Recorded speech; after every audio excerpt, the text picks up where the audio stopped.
Hello students, आपका अपने YouTube channel model class में स्वागत है। हमारा आज का टॉपिक है सिंटैक्स। सिंटैक्स जो है वो वाक्यों को सही क्रम में लगाना होता है और जो भी ग्रामेटिकल मिस्टेक होती है उनको ठीक करना होता है। और ये मिस्टेक निम्न प्रकार से हो सकती है, चाहे वो हमारे हेल्पिंग वर्ब की हो या फिर उनको सही क्रम में लगाने से हो या फिर जो पेन पर लगाने से हो। हम कुछ एग्जाम्पल लेते हैं जिसके द्वारा हम इसको जानेंगे। हमारा पहला वाक्य है, यहाँ पे राम आर ए टीचर। यहाँ पे जो मिस्टेक दे रखी है स्टूडेंट वो हमारी आर की है, जबकि हमारे वाक्य में आना चाहिए था एज, क्योंकि हमारा जो राम है वो एक वचन का है, यानी सिंगुलर सब्जेक्ट है और सिंगुलर सब्जेक्ट के साथ हम एज का प्रयोग करते हैं। तो यहाँ पे जो आर जो है उसको हम एज से चेंज कर देंगे। हमारा सेंटेंस बनना चाहिए राम इज ए टीचर। हमारा दूसरा वाक्य है he was eat a mango. यहाँ पर जो मिस्टेक देखिए वो ईट है, क्योंकि यहाँ पे वाज वर्ग का सेंटेंस है हमारा और वाज वर्ग के साथ हमेशा हम आईएनजी प्रयोग करते हैं, तो हमारा सेंटेंस बनेगा he was eating a mango. हमारा तीसरा वाक्य है ही हिज वर्क डन हैज। ये हमारा वाक्य सही क्रम में नहीं दे रखा है, इसको हम सही क्रम में लगाएंगे he has done his work. सबसे पहले सब्जेक्ट, फिर हमारी हेल्पिंग वर्ब, फिर हमारी मेन वर्ब और उसके बाद हम ऑब्जेक्ट का यहाँ पे प्रयोग करेंगे। हमारा अगला रूल्स दे रखा है, रूल नंबर 1 यहाँ पे जानते हैं। जब हमारे वाक्य में कल्पना की जाती है तो इस प्रकार के वाक्य में हम यहाँ पे वर्ग का प्रयोग करेंगे। यहाँ पे हमारा वाक्य दिखा है I wish I was the prime minister. यहाँ पे जो है कल्पना की जा रही है, जो कि एक सत्य बात नहीं है, सिर्फ कल्पना मात्र है। तो ऐसे वाक्य में हम वाज का प्रयोग ना करके हमेशा वर्ग का प्रयोग करेंगे, चाहे उसमें हमारा कोई सा भी सब्जेक्ट आ जाए। हमारा ऐसे अगला वाक्य दिखा है हमारा यहाँ पे, इसको हम वर्ग के द्वारा भी बना सकते हैं या फिर वुड दैट के द्वारा भी बनाया जा सकता है, लेकिन हेल्पिंग वर्ब के साथ, यानी जो हम हेल्पिंग का प्रयोग करेंगे वो हमारा वर्ग का प्रयोग करेंगे। ऐसे हमारा एक अगला सेंटेंस है यहाँ पे, जब हम आशीर्वाद देते हैं किसी को या फिर कल्पना करते हैं, अपनी इच्छा प्रकट करते हैं, तो वो हमेशा जो हम वर्ब जो यूज करते हैं वो प्लूरल फॉर्म में होती है। जैसे कि हमारे यहाँ पे लिखा है God blesses him a long life. तो यहाँ पे ब्लेसेज का प्रयोग नहीं करेंगे, हम यहाँ पे ब्लेस का प्रयोग करेंगे, क्योंकि हमारा ये ऑप्टेटिव वाक्य है और ऑप्टेटिव वाक्य जो होते हैं उसमें इच्छा व्यक्त की जाती है। और उसमें हमेशा जो वर्ब हम यूज करते हैं मेन वर्ब वो हमेशा प्लूरल फॉर्म की होती है। हमारा अगला वाक्य है, यानी हमारा रूल नंबर 3 है, जिसमें अगर हम डेयर जो नीट का प्रोग्राम उसका मॉडल के रूप में करते हैं तो इसके साथ हम कभी भी एस या एस नहीं लगाते हैं।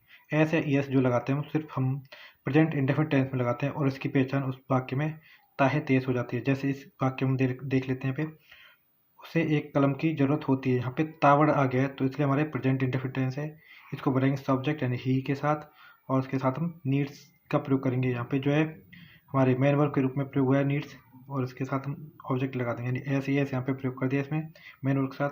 और हमारा दूसरा वाक्य है उसे एक कलम की जरूरत है। यहाँ पे स्टूडेंट्स यहाँ पे ताहत ये नहीं आया है, ये जो सेंटेंस हमने बनाया है ये मॉडल के रूप में है हमारा, और यहाँ पे जो नीड जो हुआ है हमारी मॉडल वर्ब के रूप में प्रयोग है हमारा यहाँ पे, ना कि मेन वर्ब के रूप में। तो हमारा बन जाएगा ही नीड ए पेन। हमारा रूल नंबर 4 है, जब दो अलग नाउन एक ही व्यक्ति या वस्तु के लिए प्रयोग हैं तो हम यहाँ पे उसको एक वचन के रूप में बनाते हैं। जैसे हमारे एग्जाम्पल है the teacher and poet is ill. तो यहाँ पे हमने जो है इज का प्रयोग किया है, क्योंकि जो हमारा पोइट और जो टीचर है वो एक ही व्यक्ति है, ना कि वो अलग अलग है। तो इसलिए हम यहाँ पे हेल्पिंग वर्ड जो हम प्रयोग करेंगे वो एक वचन की करेंगे, ना कि बहुवचन की। हमारा जो अगला है वाक्य, कुछ मुहावरे और जो लोकोक्ति होती हैं वो हमेशा एक वचन में ही प्रयोग की जाती हैं। जैसे कि early to bed early to rise is a good habit, या फिर bread and butter is a good breakfast. इस प्रकार से हम वाक्य को बना सकते हैं। हमारा अगला रूल्स है, जब वाक्य में हम आइदर और नाइदर नोर का प्रयोग करते हैं तो जो हेल्पिंग वर्ड जो लगती है वो हम सिंगुलर लगाएंगे, यदि उसमें सिंगुलर सब्जेक्ट है तो। यहाँ पे हम देख लेते हैं, हमारा एग्जाम्पल है neither Gita nor Sita is reading the book. यहाँ पे जो है गीता और सीता दो सब्जेक्ट दे दिए गए हैं हमारे, और ये हमारे जो जोड़े गए हैं ये नाइदर नॉर से जोड़े गए हैं। तो इसमें हम यहाँ पे एज का प्रयोग करेंगे, ना कि आर का, क्योंकि दोनों एक ही थर्ड पर्सन के हमारे और दोनों एक ही वचन के हैं। जब एक वचन के सब्जेक्ट हों दोनों और आइदर और या फिर नाइदर नॉर से जोड़ा जाता है तो हमेशा इसके साथ वर्ब की हम हेल्पिंग वर्ब जो हम प्रयोग करते हैं वो एक वचन की प्रयोग करते हैं। हमारा अगला रूल है रूल नंबर 7, जब हमारा एक तो सिंगुलर हो और एक प्लूरल हो और इसमें आइदर और नाइदर नॉर से जुड़ना हो। पिछले में हमने देखा था भाई दोनों ही सब्जेक्ट हमारे सिंगुलर थे, लेकिन इस वाले रूल्स में हमारे एक तो सिंगुलर का है और एक प्लूरल का। जैसे कि यहाँ पे देख लेते हम, आइदर राम और his friends have stolen my watch. यहाँ पे राम एक वचन का है और जो हिज फ्रेंड्स है ये बहुवचन का है, यानी एक तो एक वचन दे दिया और दूसरा बहुवचन। जब इस प्रकार से एक एक वचन का हो और एक बहुवचन का, तो जो हेल्पिंग वर्ड जो लगती है वो हमेशा बहुवचन की ही लगेगी। और जो हेल्पिंग वर्ड जो हम प्रयोग करेंगे उसके पास हमेशा प्लूरल जो हमारा नंबर है, यानी कि जो नाउन बहुवचन का है उसको हम प्रयोग में करेंगे। यहाँ पे हम राम का प्रयोग नहीं कर सकते। अगर हम वाक्य कर दें आइदर हिज फ्रेंड्स और राम, तो हमारा वाक्य गलत हो जाएगा, क्योंकि यहाँ पे जो है एक एक वचन का सब्जेक्ट दे दिया और एक बहुवचन का। तो यहाँ पे बहुवचन को ही हम बाद में रखेंगे और जो हेल्पिंग वर्ब प्रयोग करेंगे वो हमेशा बहुवचन की होगी। हमारा अगला रूल है, जब हमारे अलग अलग सब्जेक्ट दे दिए हैं, यानी कि आइदर और नाइदर नॉर जो हैं उसके पर्सन अलग अलग दे दिए हैं। पिछले में तो हमने देखा था यहाँ पे एक वचन बहुवचन का था, यहाँ पे हमारे जो पर्सन ही चेंज होगी, यानी फर्स्ट पर्सन, सेकंड पर्सन या फिर थर्ड पर्सन में से जब हम इनका प्रयोग करें तो इनको जो हम प्रयोग करेंगे जो पास में जो सब्जेक्ट रहेगा उसके अनुसार ही हम हेल्पिंग वर्ब का प्रयोग करेंगे। जैसे हम यहाँ पे एक एग्जांपल ले लेते हैं, आइदर यू और I am reading the book, यानी कि इसका हिंदी में एक वाक्य ले दिया हमने यहाँ पे, या तो तुम या मैं पुस्तक पढ़ रहे हैं।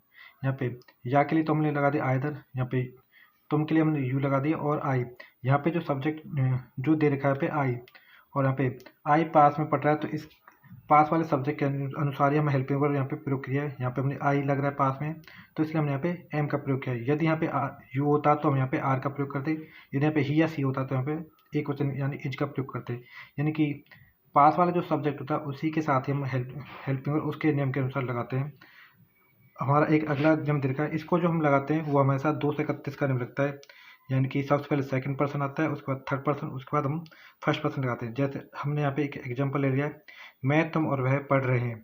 यहाँ पे जो है यू, यहाँ पे सबसे पहले हम लगाएंगे यहाँ पे सेकंड पर्सन आएगा, क्योंकि हमारा 2 से 31 का नियम लगता है।